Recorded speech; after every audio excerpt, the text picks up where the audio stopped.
Olá pessoal, professor Alessandro Galhardo. Vamos dar início à nossa aula de revisão do conteúdo de legislação e ética para os cursos técnico em prótese dentária e técnico em saúde bucal. Vamos lá? Pessoal, primeiro, nós precisamos conhecer um pouquinho da legislação que envolve a atuação dos profissionais auxiliares da odontologia, técnico em prótese dentária, técnico em saúde bucal, auxiliar de saúde bucal e auxiliar de prótese dentária. Para exercer a profissão, é necessário que todos os técnicos estejam inscritos no Conselho Regional de Odontologia, tá vendo? Para quê? Para que tenham um respaldo legal para a prática de suas atribuições. Se você conhece ou se você é um auxiliar de saúde bucal, um técnico em saúde bucal, um técnico em prótese dentária e está atuando sem o registro no Conselho Regional de Odontologia, você precisa fazer esse registro, pagar a anuidade. Para quê? Para que você tenha respaldo legal no exercício da sua profissão. Bem, o Conselho Federal de Odontologia e os Conselhos Regionais de Odontologia foram instituídos pela Lei 4.324, de 14 de abril de 1964. E eles têm por finalidade a supervisão da ética profissional em todo o território nacional, cabendo a eles zelar e trabalhar pelo perfeito desempenho ético da odontologia. Olha aí, galera. Então, nós precisamos estar atentos a isso. Beleza? Bom, o Conselho Federal de Odontologia, através da Resolução 185 de 1993, dispõe aí sobre a categoria de pessoal auxiliar da odontologia, que obriga os conselhos regionais a terem as inscrições dessas pessoas. Bem, são técnicos em saúde bucal, auxiliar de saúde bucal, técnico em prótese dentária e auxiliar de próteses dentária. Essas pessoas precisam aí estarem registrados no conselho para exercer a sua profissão. Atenção! Antigamente nós tínhamos algumas profissões que hoje já não tem mais. Por exemplo, técnico em higiene dental. O técnico em higiene dental hoje se chama técnico em saúde bucal. Os atendentes de consultórios dentários hoje se chamam auxiliar de saúde bucal, tá bom? Essas mudanças ocorreram aí através de uma decisão do Conselho Federal de Odontologia de número 47, que ocorreu lá no dia 28 de novembro de 2003. Então eles mudaram a nomenclatura de técnico em higiene dental para técnico em saúde bucal e o atendente de consultório dentário para auxiliar de saúde bucal. Então houve essa mudança aí. Fiquem atentos a isso, tá? Bem, algumas prerrogativas são importantes para que se possa exercer a profissão de técnico em saúde bucal e técnico em prótese dentária. No Conselho Regional de Odontologia, lá no seu artigo 10, ele fala o seguinte: o exercício das atividades privativas do técnico em saúde bucal e técnico em prótese dentária só é permitida com a observância dos dispostos nessas normas. Então existem normas. Quais são elas? Primeiro, para se habilitar o registro e a inscrição no Conselho Regional de Odontologia, tanto o técnico em saúde bucal quanto o técnico em prótese dentária deverão ser portador de diploma ou certificado de curso de nível técnico para poder fazer esse registro. Eles têm que ter ter concluído o curso de formação. Esse curso de formação, ele varia aí de 1 ano e meio a 2 anos de duração, já incluso o estágio, tá bom? E ele é supervisionado tanto pela Secretaria Estadual de Educação como pelos conselhos regionais de odontologia.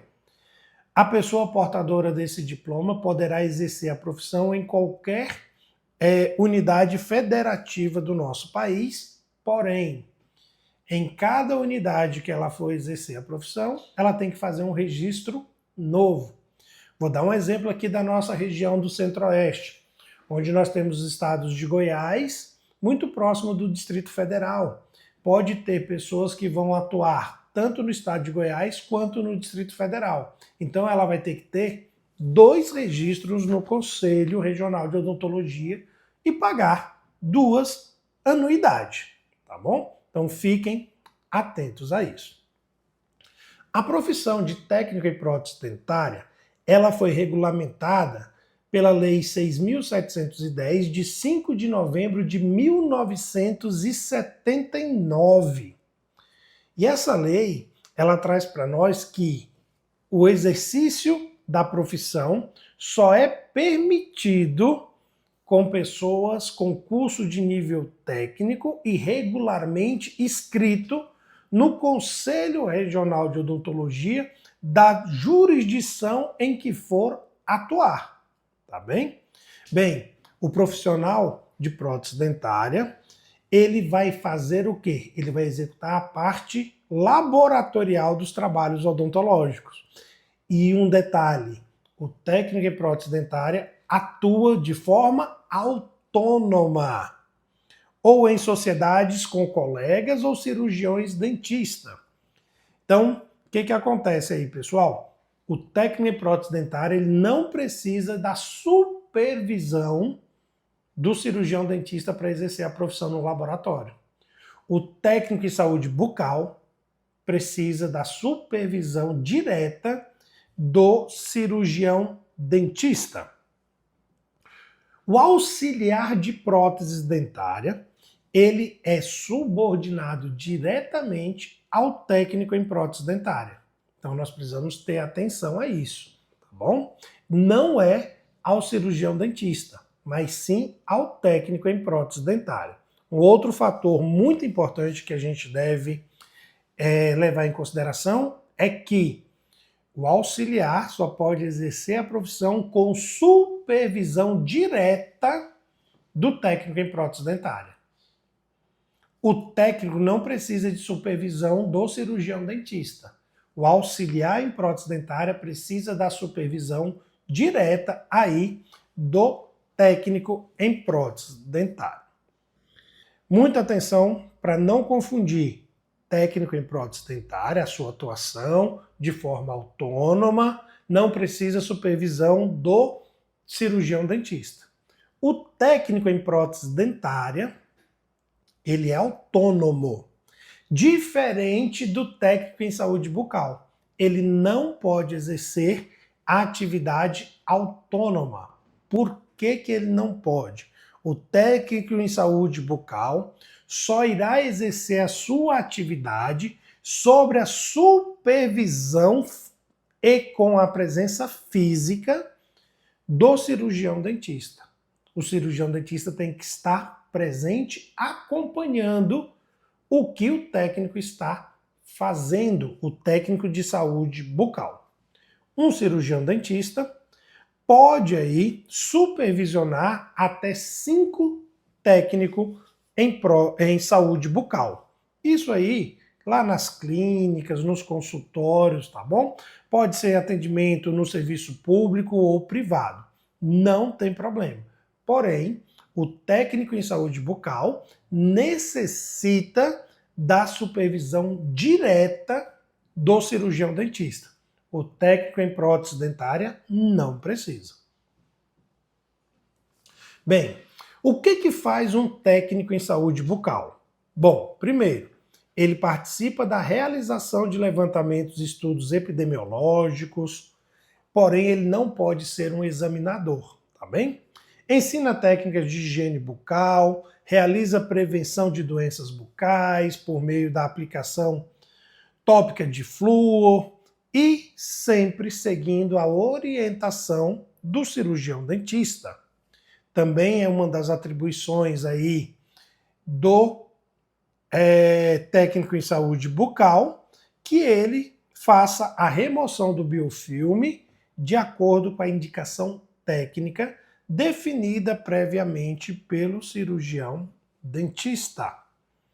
Um outro fator muito importante é que o técnico em saúde bucal, ele supervisiona as ações do auxiliar de saúde bucal, tá bem? Então precisa ter muito cuidado com isso, principalmente na hora de realizar fotografias, tomadas de uso odontológico, remover suturas, proceder limpezas. Então todas essas atribuições são do técnico em saúde bucal com a supervisão presencial, física do cirurgião dentista, tá bem? Então, muita atenção a isso. Certo, pessoal? Então, vamos lá. A odontologia, ela também faz parte da área da saúde. Como nós já falamos em aulas anteriores, vocês, técnicos em saúde bucal, técnico em prótese dentária, auxiliar em prótese dentária, fazem parte da força auxiliar da saúde do nosso país. Com isso, vocês precisam entender um pouquinho sobre a legislação que rege a saúde pública do nosso país. O que fala a Constituição Federal? Eu me enquadro em qual faixa etária do SUS? O que diz a Lei 8.080/90, que criou o SUS, sobre a minha atuação na área da saúde? Então, vocês precisam também conhecer um pouquinho sobre a legislação que rege a saúde pública do Brasil. Com isso, pessoal, nós precisamos entender que hoje existe um Conselho Ampliado de Saúde. O que seria esse conceito ampliado de saúde? Antes de definir saúde, era muito simples. Era a ausência da doença. Hoje não. Hoje existe um conceito muito grande em volta da definição de saúde. Por exemplo, hoje define saúde como um bem-estar físico, espiritual, mental e social. Então, hoje, para uma pessoa ser considerada saudável, ela precisa estar apresentando um bem-estar físico, ou seja, estar com o seu corpo bem. Um bem-estar espiritual, ou seja, estar consciente dos seus valores no plano de vida. Mental, satisfazer as necessidades de conhecimento e desenvolvimento pessoal. E social, que traz as características aí de harmonia com a sociedade. Então veja que agora o conceito de saúde, ele é muito mais amplo. Não é simplesmente a ausência de uma doença. Ele conceitua para você que é um bem-estar físico, espiritual, mental e social. Olha só a amplitude dessa questão. O Brasil passou por grandes transformações durante muito tempo em relação à saúde pública do nosso país. Principalmente a partir do ano de 1986, onde aconteceu a 8ª Conferência Nacional da Saúde. Essa conferência, ela é considerada até hoje um marco na história da saúde pública do Brasil. Por que ela é considerada um marco? Que foi a partir dessa conferência que a saúde pública no Brasil passou a mudar. Foi a primeira conferência em que houve a participação da população diretamente. 5.000 brasileiros, pessoas convidadas participaram e deram a sua opinião sobre a saúde pública no nosso país. E essa conferência, ela passou a ser base, vamos dizer assim, ela passou a fundamentar os artigos que estariam presentes na Constituição Federal de 1988. Por isso ela é importante. A decisão que foi tomada lá na 8ª Conferência Nacional da Saúde em 1986 trouxeram reflexo para os artigos que compõem a saúde pública no ano de 1988. A Constituição Federal trouxe alguns artigos que foram discutidas nessa conferência.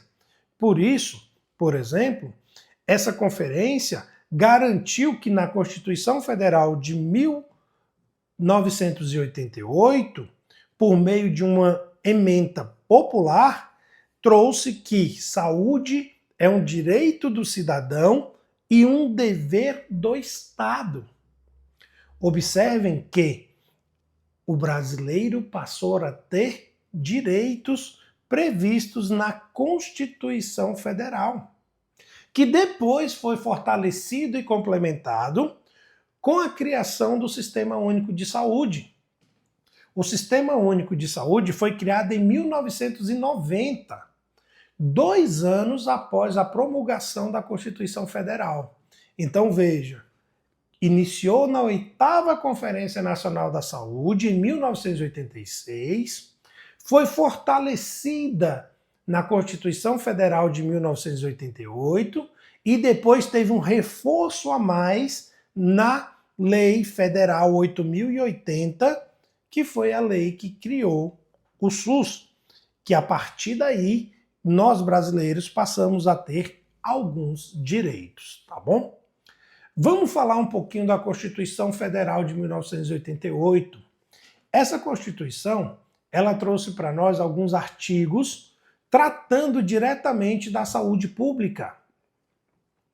O mais importante de todos é o artigo 196 da Constituição Federal de 1988, que diz que saúde é um direito de todos e dever do Estado, garantido mediante políticas sociais e econômicas que visem a redução de risco de doenças e outros agravos e o acesso universal, isso é importante, anote aí, universal e igualitário. Todo mundo tem esse mesmo direito. Universal e igualitário. O que ele quis dizer com isso? Universal, para todos. Igualitário, sem discriminação, sem distinção. Quando a gente fala de universal, por exemplo, todos os brasileiros têm direito a atendimento à saúde pública do nosso país.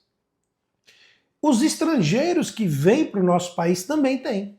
Se ele precisar de atendimento médico, o SUS vai garantir para ele. Porque esse artigo 196 diz que é universal e igualitário.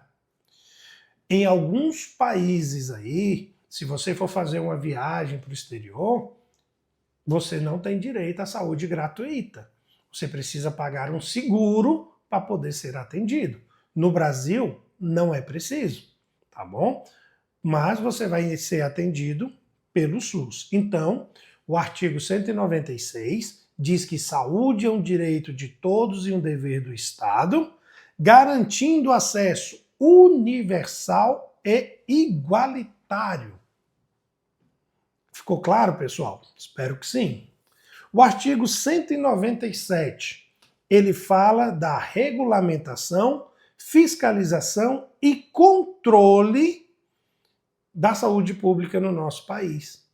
São de relevâncias públicas as ações e serviços de saúde, cabendo ao poder público dispor, nos termos da lei, sobre a regulamentação, fiscalização e controle.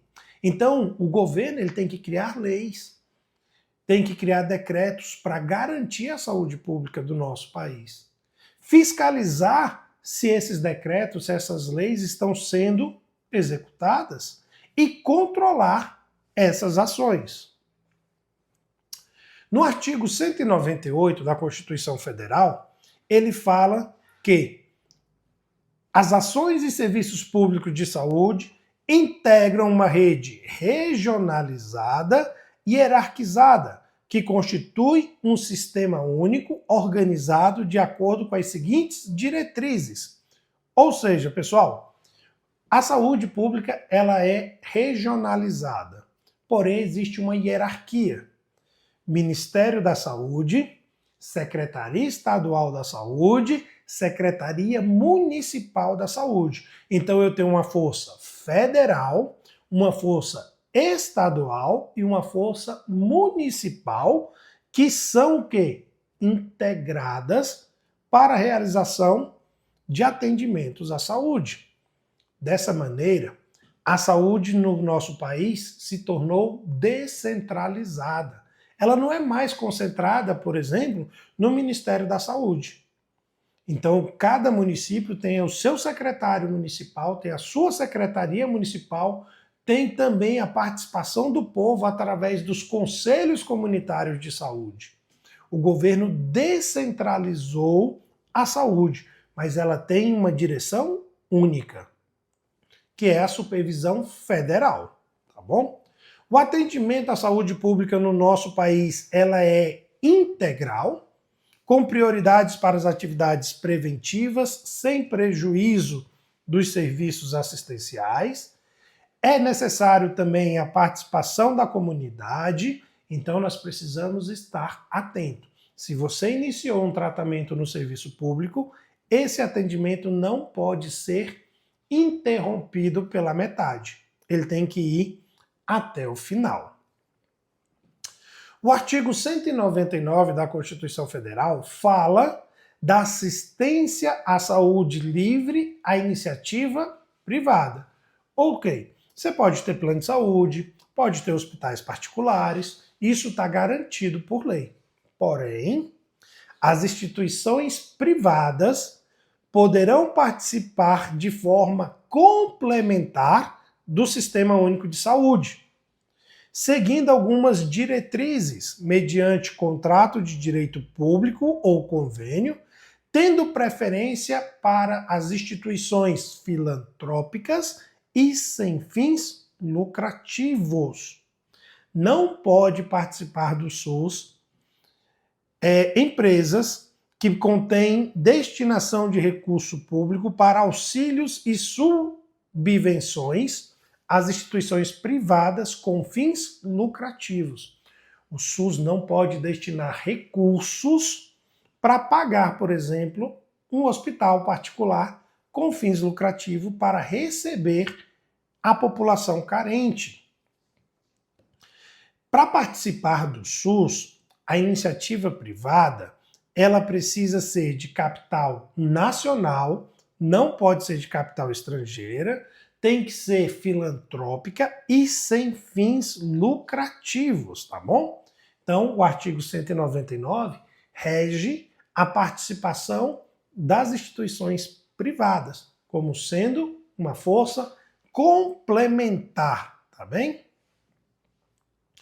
O artigo 200, que é o último artigo que fala sobre a saúde pública no nosso país, ele diz o seguinte: o Sistema Único de Saúde compete, além de outras atribuições no termos das leis, 1.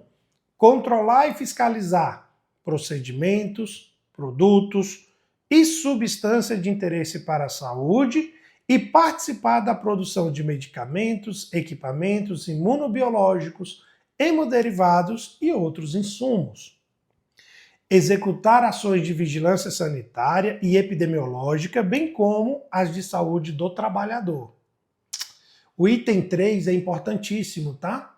Ordenar a formação de recursos humanos na área da saúde. Ou seja, o artigo 200 da Constituição Federal fala do quê?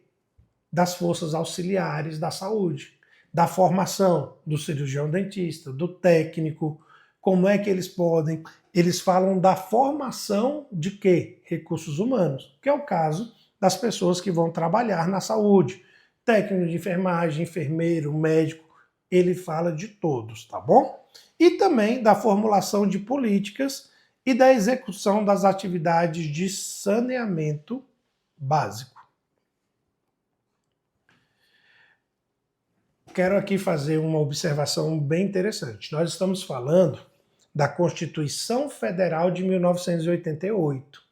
O SUS ainda não existe. Ele está em estudo e em criação.